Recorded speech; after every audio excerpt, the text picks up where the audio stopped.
السلام علیکم، welcome to another vlog. یہ ہیں جی ہمارے ڈرائی فروٹس، اس میں بادام، کشمش، سبز الائچی وغیرہ سب شامل ہیں۔ ہم اس پانی میں چاول ڈالیں گے۔ ہماری کھیر ماشاءاللہ بہت ہے، اس لیے پہلے ہم ایک پتیلا تیار کریں گے۔ خالص دودھ میں ہم آل پر کے ڈبے بھی ایڈ کریں گے۔ کھیر ہم نے چولہے پر چڑھا دی ہے، ابھی ہمارے پاس ٹائم بچ گیا ہے تو ہم نے سوچا کہ علم کشائی بھی کر دیں، کیونکہ علم بہت ہی ضعیف اور دھوپ کی وجہ سے رنگ خراب ہو چکا تھا۔ ویسے تو علم کا پنجہ عموماً صاف ہی ہوتا ہے، لیکن اس بار پرندوں نے اوپر بیٹھ کر بہت ہی زیادہ خراب کر دیا تھا، اس لیے میں نے پہلے سرف والا پانی تھوڑا سا منگوایا، اس سے اچھی طرح صاف کیا، اور پھر اس کے بعد ہم اس کو پانی سے دھو لیں گے، اور اس کے بعد کپڑے کے ساتھ، کسی صاف کپڑے کے ساتھ اچھی طرح خشک کریں گے، اور پھر آپ دیکھ سکتے ہیں کہ ماشاءاللہ سے یہ کیسے چمک رہا ہے۔ محمد وآل محمد۔ اور یہ ہیں جی ہمارے مولا کے ننھے عزادار غازی عباس، یہ اب ہمارے ساتھ آ کر نیاز تیار کروائیں گے، آٹا گندوائیں گے، آٹا مکس کروائیں گے، اور اس کے بعد پھر ہم لوگ ٹکڑے بنائیں گے۔ امام جعفر صادق علیہ السلام نے لوگوں سے فرمایا تھا کہ اس دن یعنی 22 رجب کو یاد رکھنا اور ہمارے نام کی نیاز دلوانا اور اللہ سے دعا کرنا، تو اس دن اللہ کوئی دعا رد نہیں کرے گا۔ تو فائنلی اب ٹکڑے بنائے جا رہے ہیں۔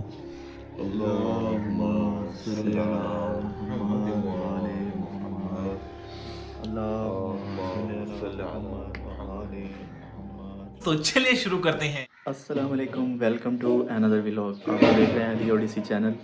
ہم لوگ پہنچ چکے ہیں جی گاؤں نیاز کے لیے، اور آج آپ لوگوں کو دکھائیں گے ساری نیاز بنانے کے طریقہ، مطلب طریقہ تو نہیں ہے، ویسے ہم تھوڑا بتائیں گے کہ ہم کس طرح نیاز بناتے ہیں، کس طرح کرتے ہیں، اور ابھی ہم آپ کو دکھاتے ہیں جی ہم نیاز کا سارا سامان لا چکے ہیں۔ یہ ہیں جی ہمارے ڈرائی فروٹس، اس میں آ جاتے ہیں پستہ، آ جاتا ہے یہ کشمش، آ جاتی ہے کاجو، سبز الائچی، بادام، چاول، دودھ، کھیر مکس کے ڈبے، اور آل پر دودھ، آئل، یہ ناریل پاؤڈر، میدا، چینی، سوجی حلوے کے لیے، اور گھی، یہ سارا ہمارا سامان آ چکا ہے، اور اس کو اب ہم جو ہے نیاز تیار کریں گے رات میں، اور پھر آپ لوگوں کو دکھائیں گے ساری۔ یہ ہم نے چولہے پر پانی رکھ دیا ہے کھیر کے چاول ابالنے کے لیے۔ اب اس پانی کے اندر ہم جو کھیر میں ہم نے چاول ڈالنے ہیں اس کو ڈالیں گے، اور تھوڑا سا ابالیں گے تاکہ یہ گل جائیں اور کھیر میں اچھی طرح مکس ہو سکیں۔ ہماری ماشاءاللہ کھیر کافی زیادہ تھی، جو ہم ایک پتیلے میں نہیں بنا سکتے تھے کیونکہ پتیلا چھوٹا تھا، اس لیے ہم رکھیں گے 2 پتیلے۔ ایک پتیلے میں دودھ ڈالا جا رہا ہے، پہلے اس ایک پتیلے کو تیار کریں گے، اس کے بعد ہم دوسرا پتیلا چولہے پر چڑھائیں گے۔ ابھی ایک بوتل سے دودھ ڈال دیا ہے، اور دوسری بوتل سے بھی ہم دودھ کچھ ڈالنے کی کوشش اس میں کریں گے۔ اس میں ہم آل پر کے 2 ڈبے بھی ایڈ کریں گے تاکہ کھیر کا ٹیسٹ اور بہتر اور مزیدار بن سکے۔ یہاں پر آل پر کے دونوں ڈبے ایڈ ہو چکے ہیں، یہ سیکنڈ والا ایڈ ہو رہا ہے، اور اس کو پھر ہم اچھی طرح مکس کر دیں گے تاکہ یہ دوسرے دودھ کے ساتھ اچھی طرح مکس ہو جائے۔ ابھی تو نہیں پتہ تھا ٹیسٹ آئے گا کہ نہیں، لیکن بہت مزے کی کھیر بنی تھی۔ کھیر ہم نے فوراً عصر کے بعد چولہے پر چڑھا دی تھی، کیونکہ ایک تو 2 پتیلے بننے تھے، اور اس کے علاوہ رات کو سردی بہت زیادہ ہوتی ہے وہاں پر گاؤں میں، تو ہم نے یہ سوچا کہ ہم جلدی فری ہو جائیں گے۔ ابھی ہمارے پاس کچھ ٹائم تھا تو علم ضعیف ہو چکا تھا، کلر بہت خراب ہو چکا تھا دھوپ کی وجہ سے اور فوگ کی وجہ سے، اس لیے ہم نے سوچا کہ علم کشائی بھی کر لیں، علم بھی چینج کر دیا جائے، اس لیے ہم یہ علم اتار رہے ہیں اور اس پر دوسرا علم ریڈ کلر کا لگائیں گے۔ یہ علم آپ لوگ دیکھ سکتے ہیں کہ جب ہم نے لگایا تھا تو ڈارک بلیک تھا، اور ابھی محرم میں ہی چینج کیا تھا، ابھی زیادہ ٹائم بھی نہیں ہوا، تو اس کی حالت دیکھیں، اس کے اوپر جو لکھا ہوا تھا وہ بھی بالکل مٹ چکا ہے، اس لیے ہم نے سوچا کہ ہم اس کو بھی چینج کر دیتے ہیں۔ کھیر کے لیے دودھ جو ہم نے چولہے پر رکھا تھا وہ ابلنے لگ گیا ہے، اس میں اب ہم چینی ایڈ کریں گے تاکہ اس کو میٹھا بنایا جا سکے۔ آئی تھنک ایک پیکٹ تو کم رہے گا، میرا خیال ہے کہ ابھی دوسرا پیکٹ بھی ڈالیں گے اس کے اندر، اور اس کو اچھی طرح مکس کریں گے تاکہ چینی اچھی طرح مکس ہو جائے۔ اور یہ ہمارا آ گیا جی دوسرا پیکٹ، اب ہم اس دوسرے پیکٹ کو بھی پتیلے میں ڈال دیں گے۔ اور اس کو اچھی طرح ہلاتے رہیں گے، مکس کرتے رہیں گے تاکہ چینی اچھی طرح مکس ہو جائے۔ ویسے تو عموماً علم صاف ہی ہوتا ہے، لیکن اس بار کوئی پرندوں نے بیٹھ بیٹھ کر اوپر بہت ہی زیادہ خراب کر دیا تھا، تو ہم نے سوچا کہ علم کو بھی اچھی طرح صاف کر دیا جائے۔ نیچے تو اتار ہی لیا ہے، روز روز یہ اتارا نہیں جاتا، اس کے لیے کم از کم 3-4 لوگ چاہیے ہوتے ہیں اتارنے کے لیے بھی، تو اس لیے ہم نے سوچا کہ آج اس کو کلین بھی کر دیتے ہیں، صاف بھی کر دیتے ہیں۔ میں نے تھوڑا سا پانی منگوایا سرف والا، اور سرف سے میں اس کو اچھی طرح صاف کر رہا ہوں، کیونکہ ویسے صاف نہیں ہو رہا تھا، کیونکہ پرندوں کو بھی بہت ہی محبت تھی، جو آ کر بیٹھتے ہی علم پاک کے اوپر تھے اور ان کو کہیں جگہ ہی نہیں ملتی۔ اوپر والی سائڈ پہ تو سمجھ میں آتی ہے کہ بیٹھ جاتے تھے، اندر سے پتہ نہیں کیسے اتنا میلا ہو گیا تھا، تو ہم اس کو اچھی طرح صاف کر رہے ہیں۔ ابھی میں سرف لگا کر صاف کر رہا ہوں، اس کے بعد پھر ہم اس کو پانی سے دھوئیں گے، اور پانی سے دھو کر اس کو کسی خشک کپڑے کے ساتھ ڈرائی کر لیں گے۔ اس کا پانی نیچے نہیں گرنے دینا، کیونکہ علم پاک ہے، تو اس لیے ہم نے نیچے ٹب رکھ دیا ہے۔ اس کا جو پانی ہوگا وہ ہم اس کے اندر ڈال دیں گے، کسی درخت میں یا جو پودے لگے ہوئے ہیں ان میں ڈال دیں گے، تاکہ بے حرمتی بھی نہ ہو۔ ابھی یہ ہم پانی سے اس کو اچھی طرح دھو رہے ہیں، آپ دیکھ سکتے ہیں کہ کس طرح ماشاءاللہ سے چمک رہا ہے علم، اور یہ سارا اس طرح دھو دیں گے۔ دھو تو ہم دیتے ہیں، لیکن ہمارے سے پانی ڈلنے کے بعد ہولڈر خراب ہو جاتا ہے، ہولڈر بھی پھر ہمیں چینج کرنا پڑتا ہے یا ہولڈر منگوا کے لگانا پڑتا ہے۔ یہاں پہ الیکٹریشین بھی خود ہی بننا پڑتا ہے، اور سارے کام خود ہی کرنے ہوتے ہیں، تو گاؤں میں اور یہ یہاں پر کام کرنے کا بہت مزہ آتا ہے۔ علم پاک ہمارا دھل چکا ہے، اب ہم نے ایک کپڑا منگوا لیا ہے خشک، اور اس کو اچھی طرح خشک کریں گے ہر سائڈ سے۔ فرنٹ پہ ابھی بھی کچھ لگا ہوا تھا جو اچھی طرح سے صاف نہیں ہوا تھا، سر سے بھی اس کو بھی کافی محنت کرنے کے بعد اچھی طرح صاف کیا گیا۔ یہ بنوایا ہے جی ہم نے لال رنگ کا علم، اور اس پر ہم نے پینٹ نہیں کروایا کیونکہ دھوپ کی وجہ سے پینٹ خراب ہو جاتا تھا۔ اس پر ہم نے کڑھائی کروائی ہے، تو ابھی دیکھتے ہیں کہ یہ ہمیں کیسا رزلٹ دیتی ہے۔ اللہ کرے کہ یہ دیر پا ہو اور اس کا کڑھائی اور کلر نہ خراب ہو، لیکن باقی آگے دیکھتے ہیں کیا ہوتا ہے۔ یہ علم بہت پیارا ماشاءاللہ سے بن گیا ہے۔ ابھی اس کو ہم رسی سے گزار کے ہم اس کو سی رہے ہیں، تاکہ علم ایک جگہ پہ رہ سکے۔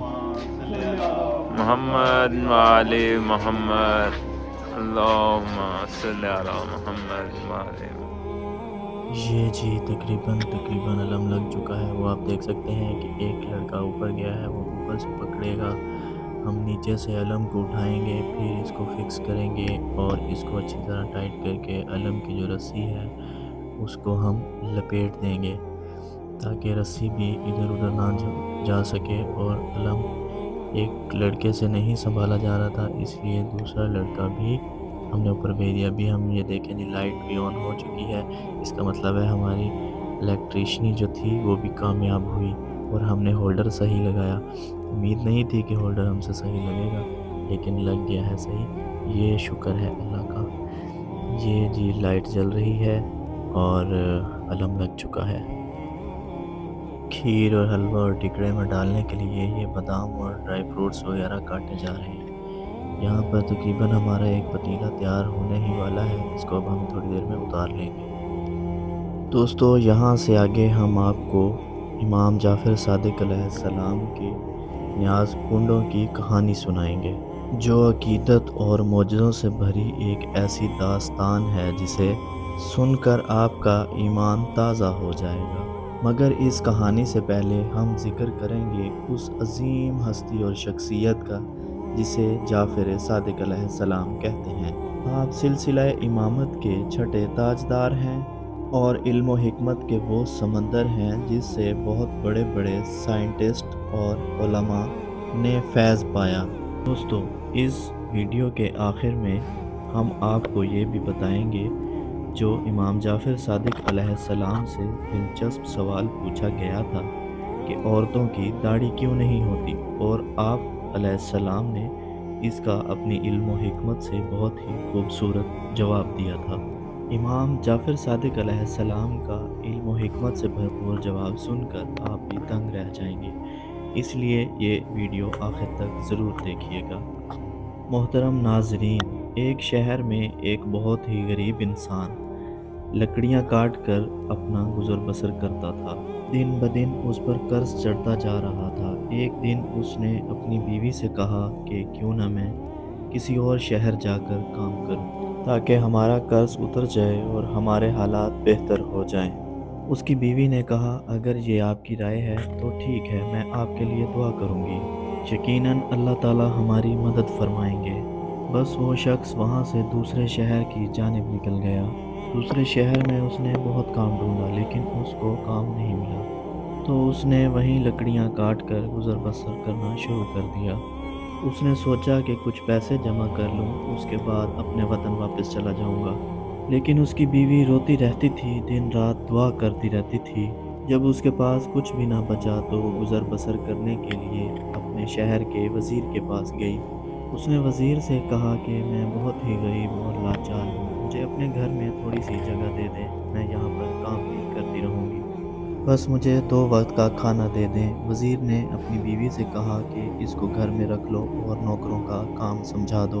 वो मजबूर औरत दिन रात वहाँ पर काम करती रही और अपने शौहर के लिए दुआ मांगती रही।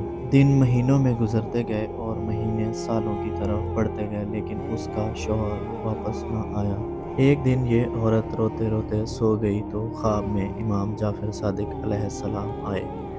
औरत देखती है कि इमाम फरमाते हैं, लोगों से पूछते हैं, ए लोगों, आज क्या तारीख है? तो इमाम के चाहने वालों में से एक शख्स आगे बढ़ता है और कहता है, मौला, आज 22 रजब है।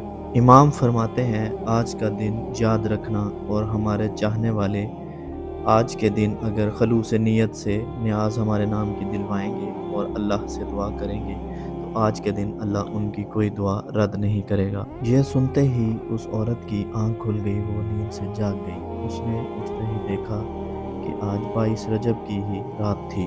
उस औरत ने सुबह उठकर इमाम जाफ़र सादिक अलैहिस्सलाम की न्याज दी और दुआ मांगी। अभी ये अमल चल ही रहा था, वो न्याज बांट ही रही थी कि दूर दराज शहर में उसका शौहर जो लकड़ियाँ काट रहा था, उसने जैसे ही दरख्त की जड़ पर कुल्हाड़ी मारी तो दरख्त जड़ समेत गिर गया और जड़ के नीचे खजाना मिला। वो खजाना देखकर खुश होने लगा और अल्लाह का शुक्र अदा करने लगा। अल्लाह का शुक्र अदा करके वो खजाना लेकर अपने घर की तरफ चल पड़ा। अपनी बीवी को लेकर उसने एक शानदार महल बनवाया और दोनों उस महल में खुशी से रहने लगे। बीवी ने अपने शौहर को बताया कि ये जो अल्लाह का करम हुआ है, ये इमाम जाफ़र सादिक अलैहिस्सलाम की न्याज की वजह से हुआ है। एक रात उसने ख्वाब में देखा कि इमाम जाफ़र सादिक अलैहिस्सलाम ने आकर न्याज का बताया तो उसने न्याज दी और उसके बाद ये सारा करम हुआ। उसके बाद वो हर साल इमाम जाफ़र सादिक अलैहिस्सलाम की न्याज दिलवाते थे। एक दिन वज़ीर की बीवी अपनी छत पर गई तो उसने सामने देखा कि एक आलीशान घर बना हुआ है। उसने अपनी कनीज़ों से पूछा कि ये घर किसका है? कनीज़ों ने बताया कि आपकी जो कनीज़ थी, ये घर उसके शौहर ने उसके लिए बनवाया है। वज़ीर की बीवी ने कहा कि इतना बड़ा महल कैसे बना? जाओ उस कनीज़ को बुला कर लाओ। कनीज़ जाती है, उसकी बीवी को बुला कर लाती है। वो आकर इमाम जाफ़र सादिक अलैहिस्सलाम की न्याज का सारा वाक़या बताती है। वो बताती है कि खलूस नीयत से इमाम जाफ़र सादिक अलैहिस्सलाम की न्याज दिलवाई सी तो अल्लाह ने उसे नवाज़ा। तो दिल ही दिल में ये सुनकर वज़ीर की बीवी कहती है कि ये झूठ बोल रही है, ऐसा बिल्कुल नहीं हो सकता। इसके शौहर ने ज़रूर कोई राहज़नी की है या कुछ चोरी किया है जिसकी वजह से ये इतने अमीर हुए हैं। वो औरत वहाँ से चली गई, लेकिन वज़ीर की बीवी के दिन बदलने लगे। एक दिन अचानक नए वज़ीर जो दूसरे पुराने वज़ीर से हसद रखता था, उसने बादशाह को भड़काना शुरू कर दिया। बादशाह ने पुराने वज़ीर को बुलाया और सारा हिसाब मांगा जो वो ना दे सका। नया वज़ीर कहने लगा, देखा बादशाह सलामत, मैंने आपको कहा था ना, पीठ पीछे आपकी ये वज़ीर आपको नुकसान पहुंचा रहा है। बस ये सुनकर बादशाह को जलाल आ गया। उसने पुराने वज़ीर को निकाल दिया और उसे कहा कि अब तुम बादशाह के महल में नहीं रहोगे। बादशाह कहता है, जाओ यहाँ से और अपने लिए कोई और काम ढूंढ लो।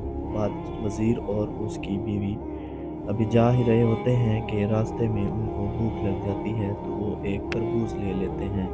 तरबूज को वो अपने रुमाल में बांध लेते हैं और चल पड़ते हैं ताकि किसी साहिल के किनारे बैठकर खाएंगे।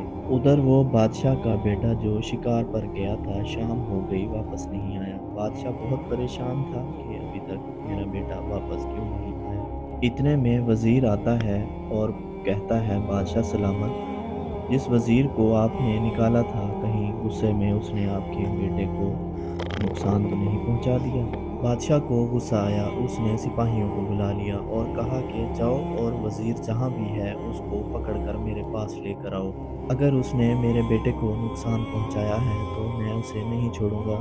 सिपाही उस वजीर को ढूंढते ढूंढते उस तक पहुंच जाते हैं और पूछते हैं कि शहजादा कहाँ है। तो वजीर कहता है, मुझे क्या मालूम। सिपाही उस वजीर को और उसकी बीवी दोनों को पकड़कर बादशाह के सामने पेश कर देते हैं। बादशाह वजीर की बीवी के हाथ में बंधा हुआ रुमाल देखता है तो पूछता है, इसमें क्या है। वजीर कहता है कि इसमें तरबूज है। बादशाह कहता है कि खोलो इसे। वो जैसे ही रुमाल का मुंह खोलते हैं तो तरबूज की जगह पर बादशाह के बेटे का सर नजर आता है। बादशाह की आंखों में खून उतर आता है। बादशाह कहता है कि इस वजीर को और उसकी बीवी को कैद कर दो। सुबह होते ही इन दोनों के सर तन से जुदा किए जाएंगे। वजीर रोता रहा और कहता रहा कि मैंने कुछ नहीं किया, लेकिन बादशाह ने एक नहीं सुनी, उनको कैद खाने में डुबा दिया। कैद खाने में वजीर और उसकी बीवी दोनों रो रहे होते हैं। वजीर रोते हुए कहता है कि हमारे साथ अचानक इतना बुरा क्यों हो रहा है। यकीनन मेरे से कोई गुनाह हुआ है जिसकी मुझे सज़ा मिल रही है। वज़ीर की बीवी रोते हुए कहती है कि गुनाह तुमसे नहीं हुआ, मुझसे हुआ है। कल जब वो मेरी कनीज़ आई थी तो उसने इमाम जाफ़र सादिक अलैहिस्सलाम की नियाज़ का बताया और मैंने उस पर यकीन नहीं किया। तब से ही हमारे बुरे हालात चल रहे हैं। वज़ीर कहता है, ए बदबख्त औरत, इससे बड़ा गुनाह क्या होगा। तुमने इमाम के मोजज़े पर शक किया। तौबा करो। और मिलकर दोनों मियाँ बीवी तौबा करने लगे और अल्लाह से दुआ करने लगे कि या अल्लाह हमें इन मुश्किलात से निजात दिला दे तो हम हर साल 22 रजब को इमाम जाफ़र सादिक अलैहिस्सलाम की न्याज़ करेंगे। बस यही दुआ करते करते दोनों कैद खाने में सो गए। सुबह होते ही शहज़ादा सुजानी बादशाह का बेटा घूमते फिरते हुए अपने महल को वापस आता है।